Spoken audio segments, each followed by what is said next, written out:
Hello, Jubel community. We continue with our course on administrative drafting and reporting. And in this session, we will be looking at a cover letter.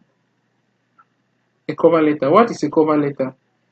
As you can see on your screen, cover letters present you on a paper, communicating to the person reading to ensure that it is so you should ensure that it is neatly prepared and follows the specifications required.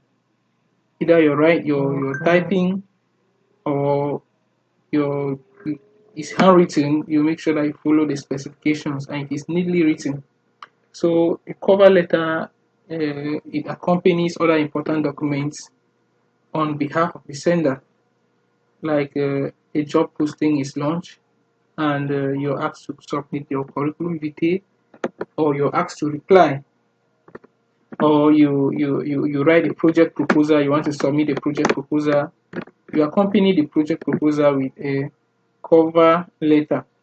So in this session, we'll be looking at the parts of a cover letter, and after looking at the parts of a cover letter, briefly we'll look at some interview tips. Okay, we begin with the parts of a cover letter.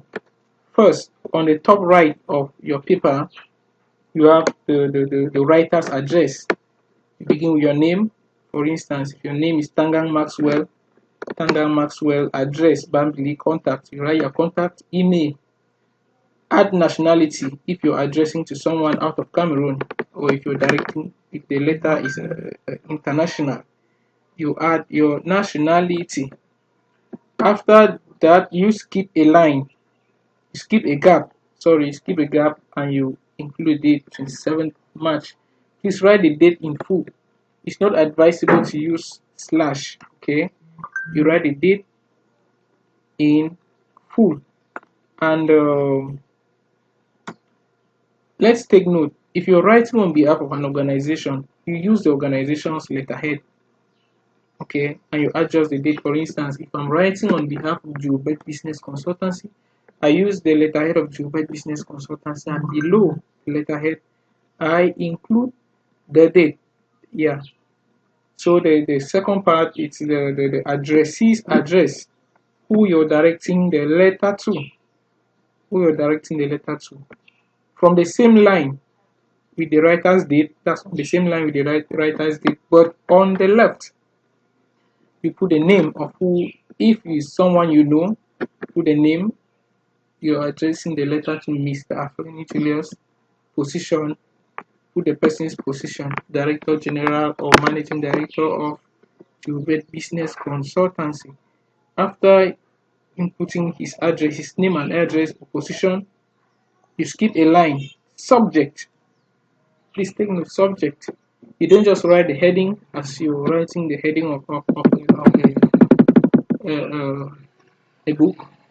Subject: an application for the position of Chief of Finance of Gulf Oil Limbe. Okay, that's my subject. Let's take note, if you're writing to a company, right, or a corporate body, do not put the Director General's name or the business manager's name, else you'll be personalizing it. What if the letter arrives the table of the Director General, meanwhile it's no longer Afeni Julius as the Director General? It means that letter will not be attended to. So you should make sure that you have you address it to the position and not to the person. After the subject, you skip a line where you have dear sir slash madam, or dear sir or dear madam, dear sir slash madam. Sorry about that. In a situation where you don't know if the business manager of Diligent Group Cameroon or the managing director of Jubel Business Consultancy is a male or a female, use dear sir slash madam. Yeah. So you go to the body. The first paragraph, you indicate the reason why you're writing. Maximum 2 lines. Indicate the reason why you're writing. Second paragraph, expatiate why you're writing. Why are you the best candidate for this particular position? The third paragraph, add more information. You might add information on your academic qualification. Fourth paragraph, appreciate the reader. and expect a response. Thank you for going through my application document, or thank you for going through my cover letter. I'm hoping to hear from you soon. And the last but not the least part, not the last part, the second to the last part, you have the closure of your letter. That's on the left, lower left. Accept, sir, madam, my best regards, or best regards, you can use any of that. After you skip a line,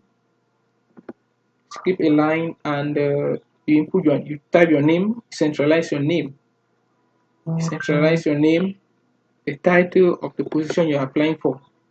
If you're applying for the position of the business manager or the administrative assistant, write your name, Afghani Julius or Tangang Maxwell. Below your name, you have administrative assistant. Okay. After that, you skip a line. ENC. Most of the times, people make this mistake of including this enclosed on enclosed is my that's as the last paragraph or the second to the last paragraph. Enclosed is my curriculum vitae, a photocopy of my birth certificate, photocopy of this. That's wrong. Wrong. All of that should come after your name. You put it clearly, spell it ENC in capital letters, which stands for enclosed. ENC, comma, column, or semicolon. Copy of my birth certificate. Copy of my national identity card. Copy of my curriculum vitae. Yeah. So the next part, let's take note that if the letter is handwritten, ensure that you have a clear line on the left side of the margin and ensure it is neatly written. So if you follow this procedure to write a cover letter, be less assured that your cover letter will be attended to. It will not be trashed, or even if it should arrive at the level of being trashed, some level of consideration should have been put into some attention should have been put into the document. Yeah, you write something and present. Personally, if I receive a cover letter that is not well presented, no matter what skills you're presenting in the cover letter, I'm sorry to say this, I will not go through the letter. Okay. So we've looked at the curriculum vitae, we've looked at the cover letter. After presenting all of these documents, after having these documents set, you have all your skills put in place. What next? You need to know how to prepare for an interview. Yeah, you need to know how to prepare for an interview. You need to know how, not knowing how to prepare for an interview, you need to know what is required to make it through an interview successfully. First and foremost, research on the background of the organization. Go through their website, find out if you're called up on the phone that you've been selected for an interview. Try to find out from the caller if they have a website. You go through their website, and you go through the website, you gather some information about the organization. Also research on some common interviews and practice interview questions and practice the answers as well. Study the job description. Most of the time, before these jobs are sent out, or if there's a call for applications, the job description is clearly spelled out with the required skills, qualities, and experience required. Fourthly, you should try to practice. Okay, get a friend, a relative, or somebody, and you get to practice, and let them ask you questions, and you practice them, so that you will be able to conquer fear and panic. Okay, the next thing you have to work on is to get examples or samples of your works ready, especially when you have to do with an interview where you're going to present a project. This is common with those in the engineering field or marketing or product development experts. If you're going for an interview, make sure that you have samples or prototypes of your work ready. Another aspect, make sure that you get your attire ready. Bring a copy of your documents, curriculum vitae, cover letter, and make sure that you have a notebook and a pen. Okay. Uh, in whatever question you're answering, remember to tie your response to your career objective. Remember to tie your response to your skills and accomplishments, career objective. Okay, thank you all for going through this session of our lesson on corporate administrative assistance. If you have any question, please drop them on the in the comment section. Thank you.